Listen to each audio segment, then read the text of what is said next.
I met a starving baby in Mali. Those few minutes with her changed my life. They've been on my mind for almost 10 years. I'm Paul. I spent almost 23 years in uniform. I'm the father of 9.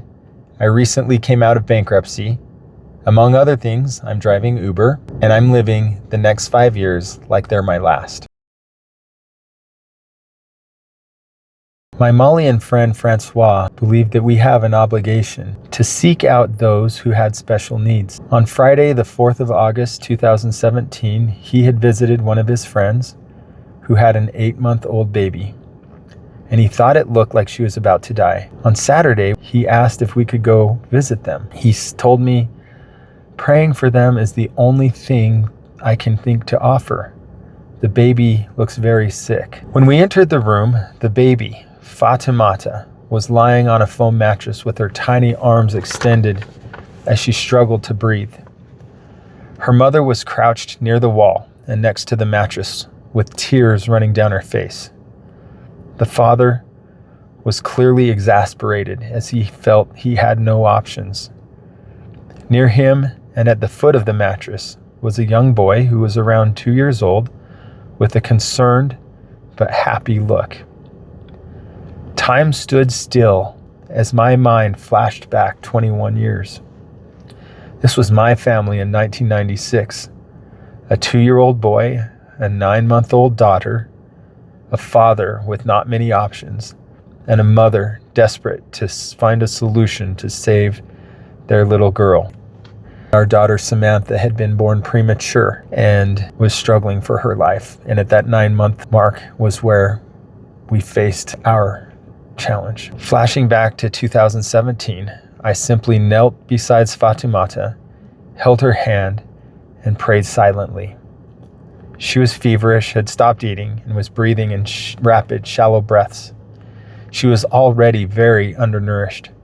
As I looked into her glazed-over eyes, I tried to imagine what she might be telling me. The parents had tried to take her to the hospital, but it was going to cost 15,000 CFA, $25, an overwhelming cost for the family. I looked at my friend Francois, and I realized that there are times to act. We ended up going to the hospital, not getting home until around 4 a.m., but satisfied that the baby was breathing and had stabilized a bit, and the parents were comforted. I don't know if she will make it. The contrast between my personal situation in 1996 with a daughter who had been born premature and Fatoumata's parents were so similar. My daughter was able to get all the medical help that she needs, but this family didn't really have that opportunity. The mother had been working on a farm in the heat of the Malian sun, so she didn't have the nutrients to pass along to her baby. That was 9 years ago. Fatoumata didn't make it. That is a single story of poverty. At the time, I was serving as the senior defense official in Bamako, Mali, one of the poorest countries on the planet.